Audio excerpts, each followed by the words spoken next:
Hi friends, welcome to వివిక్త cooking. ఇవాళ ఒక సింపుల్గా అయిపోయే స్నాక్స్ రెసిపీతో మీ ముందుకు వచ్చానండి. ఈవినింగ్ సింపుల్గా అయిపోయే స్నాక్స్ రెసిపీస్ కోసం వెతుకుతున్నారా? అయితే ఈ రెసిపీ మీకోసమే, తప్పకుండా ట్రై చేయండి. ముందుగా ఒక బౌల్ తీసుకొని 1 కప్పు మైదా పిండిని యాడ్ చేసుకోవాలి.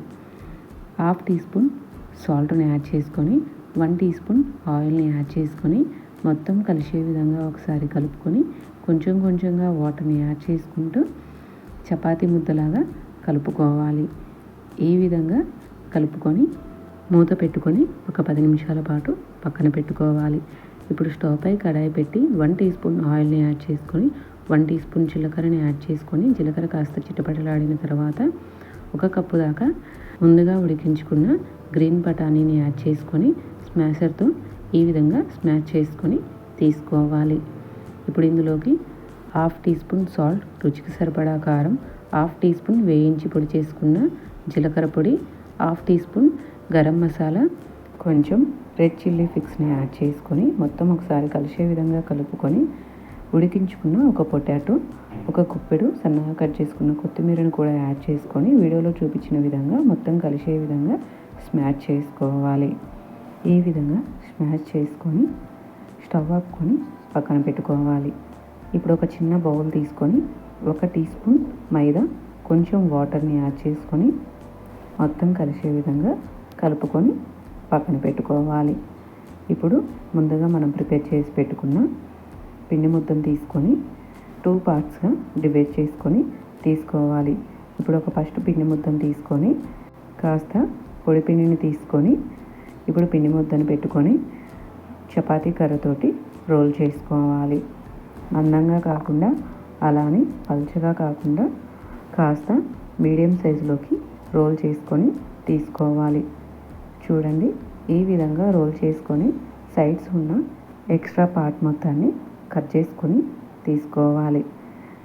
ఈ విధంగా కట్ చేసుకున్న తర్వాత వీడియోలో చూపించిన విధంగా సమోసా సీడ్స్ లాగా కట్ చేసుకొని తీసుకోవాలి. ఇప్పుడు మనం ముందుగా ప్రిపేర్ చేసి పెట్టుకున్న ఆలు మిక్స్ తీసుకొని వీడియోలో చూపించిన విధంగా చేసుకొని తీసుకోవాలి. ఇప్పుడు మనం ముందుగా ప్రిపేర్ చేసుకున్న సీట్ పై పెట్టుకొని వీడియోలో చూపించిన విధంగా రౌండ్గా ఫోల్డ్ చేసుకోవాలి. చివర్లకి కాస్త మైదాని అప్లై చేసుకొని తీసుకోవాలి.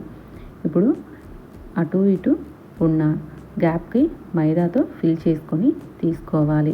మైదాని అప్లై చేయకుంటే లోపల ఉండే ఆలు మిక్స్ అనేది ఆయిల్లోకి వచ్చేసి ఆయిల్ మొత్తం ఖరాబ్ అయిపోతుందండి.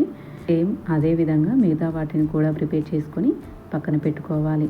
ఇప్పుడు స్టవ్ పై మరో కడాయి పెట్టి డీప్ ఫ్రైకి సరిపడా ఆయిల్ని హీట్ చేసుకొని ఇప్పుడు ఇందులోకి రోల్స్ని ఒక్కొక్కటిగా యాడ్ చేసుకొని గోల్డెన్ బ్రౌన్ కలర్లోకి వచ్చేంత వరకు డీప్ ఫ్రై చేసుకోవాలి. స్టవ్ని మీడియం టు లో ఫ్లేమ్లోకి అడ్జస్ట్ చేసుకుంటూ ఫ్రై చేసుకోవాలండి. అప్పుడే లోపల ఉండే మైదా లేయర్లు అనేవి చక్కగా ఫ్రై అయ్యి టేస్ట్ చాలా బాగుంటాయి. చూడండి, ఈ విధంగా ఫ్రై చేసుకున్న తర్వాత ఆయిల్లో నుంచి తీసుకొని వేరొక ప్లేట్లోకి ట్రాన్స్ఫర్ చేసుకోవాలి. ఈ వీడియో కనుక మీకు నచ్చినట్లయితే ప్లీజ్ లైక్ చేసి మీ ఫ్రెండ్స్ అండ్ రిలేటివ్స్కి షేర్ చేయండి. ఇదే విధంగా మిగతా వాటిని కూడా ఫ్రై చేసుకొని తీసుకోవాలి. తప్పకుండా ఈ పొటాటో రోల్ని మీరు కూడా ట్రై చేసి ఎలా కుదిరాయో కామెంట్ సెక్షన్లో కామెంట్ చేయండి. చూసారు కదా, ఈ విధంగా ప్రిపేర్ చేసుకొని తీసుకోవాలి. టొమాటో కెచప్తో సర్వ్ చేసుకొని తీసుకున్నారంటే టేస్ట్ అదిరిపోతుంది.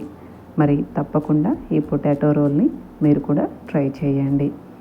ఈ పొటాటో రోల్ వీడియో కనుక మీకు నచ్చినట్లయితే ప్లీజ్ సబ్స్క్రైబ్ చేసుకోండి.